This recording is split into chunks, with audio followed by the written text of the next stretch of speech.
Assalamualaikum warahmatullahi wabarakatuh.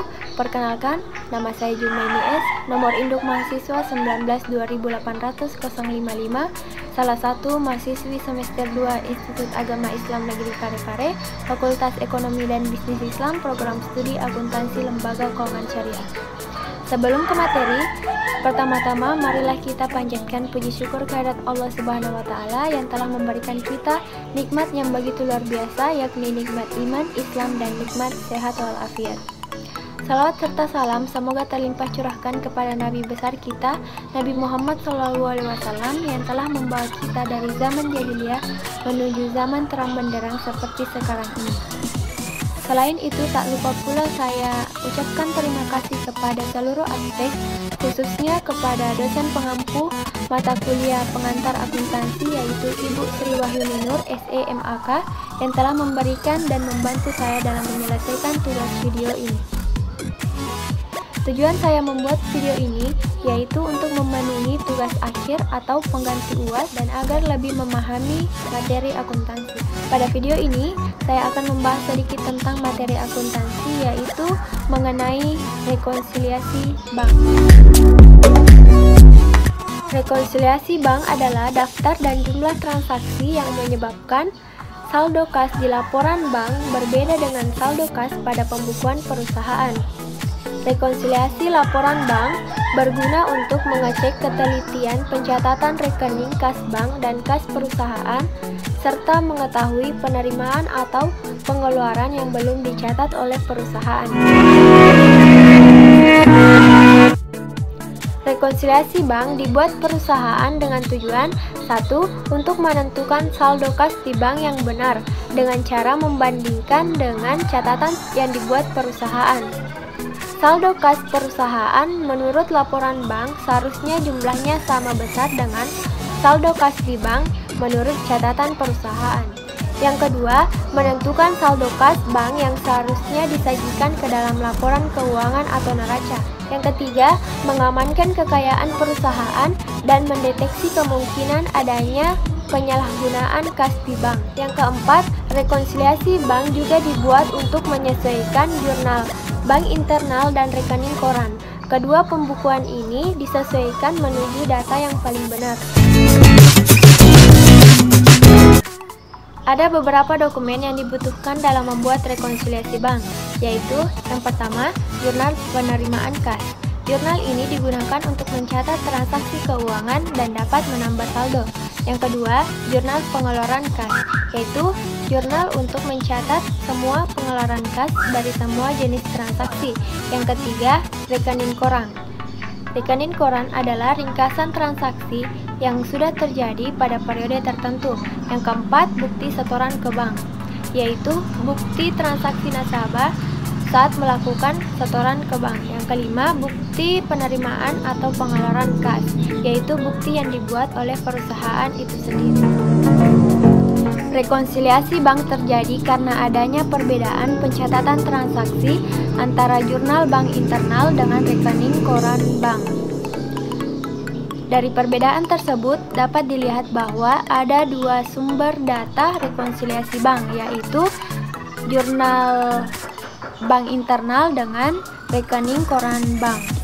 Jurnal bank internal merupakan pembukuan transaksi bank yang dicatat oleh pihak perusahaan, sedangkan rekening koran bank merupakan pembukuan transaksi bank yang dicatat oleh pihak bank.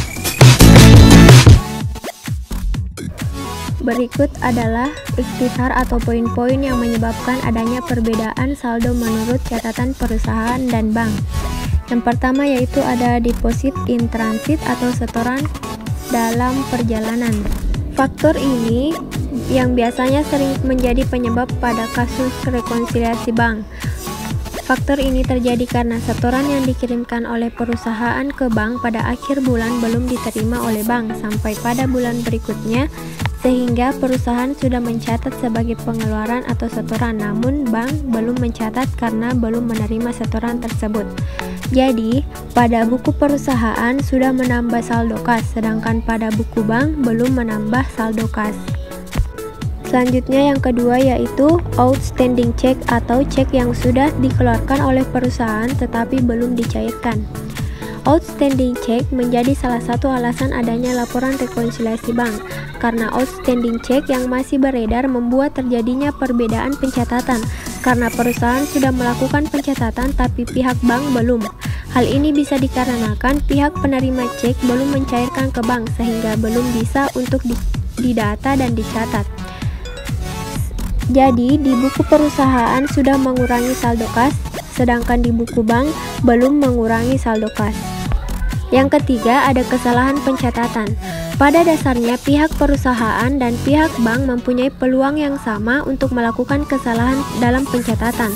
Kesalahan tersebut menjadi faktor penyebab adanya rekonsiliasi dalam penyesuaian. Contohnya, pada cek ditulis sebesar 1 juta, tapi pada pembukuan dicatat penggantian kas sebesar 900.000. Hal ini perlu dicek oleh perusahaan dan bank untuk diketahui penyebab kesalahan pencatatan dan agar segera direvisi. Maka dari itu, pengaruhnya tergantung jenis kesalahan pencatatan yang dilakukan oleh bank maupun perusahaan. Yang keempat ada tagihan wesel dan bunga langsung ditagihkan ke bank. Piutang wesel sudah dicatat oleh bank sebagai penerimaan tetapi perusahaan belum mencatatnya. Pada buku perusahaan belum menambah saldo kas, sedangkan pada buku bank sudah menambah saldo kas. Selanjutnya yang kelima yaitu bunga giro bank. Bunga giro bank ini sudah diperhitungkan oleh bank tetapi perusahaan belum menghitung atau mencatat transaksi tersebut. Maka pencatatannya di buku perusahaan belum menambah saldo kas, sedangkan di buku bank sudah menambah saldo kas. Selanjutnya yang keenam yaitu biaya administrasi bank. Pencatatannya pada buku perusahaan belum mengurangi saldo kas, sedangkan pada buku bank sudah mengurangi saldo kas. Kemudian nomor 7 ada not sufficient fund atau NSF, cek atau cek kosong. Pada buku perusahaan sudah menambah saldo kas dan harus dikurangi, sedangkan di pencatatan buku bank tidak mempengaruhi. Selanjutnya nomor 8 ada kekeliruan memasukkan setoran rekening giro oleh bank. Pencatatannya yaitu pada buku perusahaan sudah menambah saldo kas, sedangkan pada buku bank belum menambah saldo kas. Secara umum, format rekonsiliasi bank ada dua bentuk, yaitu yang pertama bentuk vertikal. Pada bentuk vertikal ini dapat disusun secara bertingkat. Di bagian atasnya bisa untuk rekonsiliasi saldo kas, sedangkan untuk bagian bawahnya yakni rekonsiliasi saldo rekening koran. Dan yang kedua bentuk account form atau skontrol dengan 2, 4, dan atau 8 kolom. Berbeda dengan bentuk vertikal sebelumnya. Pada bentuk kontrol ini disusun secara sebelahan. Di sisi kiri untuk rekonsiliasi saldo kas pada perusahaan dan di sisi kanannya untuk rekonsiliasi saldo kas pada bank.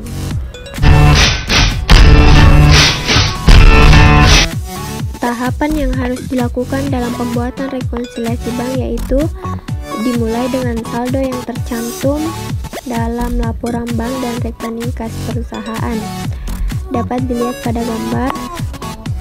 Kemudian ditambah atau kurangkan saldo bank sesuai dengan hal-hal yang tercantum pada pembukuan perusahaan tetapi tidak tercantum dalam laporan bank. Selanjutnya, tambahkan setoran dalam perjalanan yang belum tercatat pada saldo bank.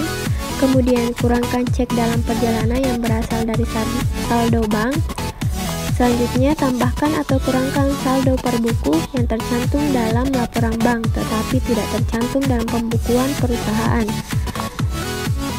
Kemudian, tambahkan saldo per buku seperti penerimaan kas langsung melalui bank dan pendapatan bunga dari saldo giro bank. Kemudian, kurangkan saldo per buku akibat beberapa transaksi, yaitu biaya administrasi bank, biaya pencetakan cek, pengurangan yang telah dilakukan oleh bank lainnya. Contohnya, pengurangan karena adanya pengambilan cek kosong atau cek yang telah lewat waktu. Kemudian, hitunglah saldo per bank dan saldo per buku yang telah disesuaikan dan saldo keduanya harus sama. Susunlah jurnal untuk setiap hal yang tercantum pada nomor 3 tadi, yaitu hal yang tercantum per buku dalam rekonsiliasi bank. Dan terakhir, perbaiki semua kesalahan dalam pembukuan perusahaan dan laporkan pemberitahuan ke bank jika bank melakukan kesalahan pula.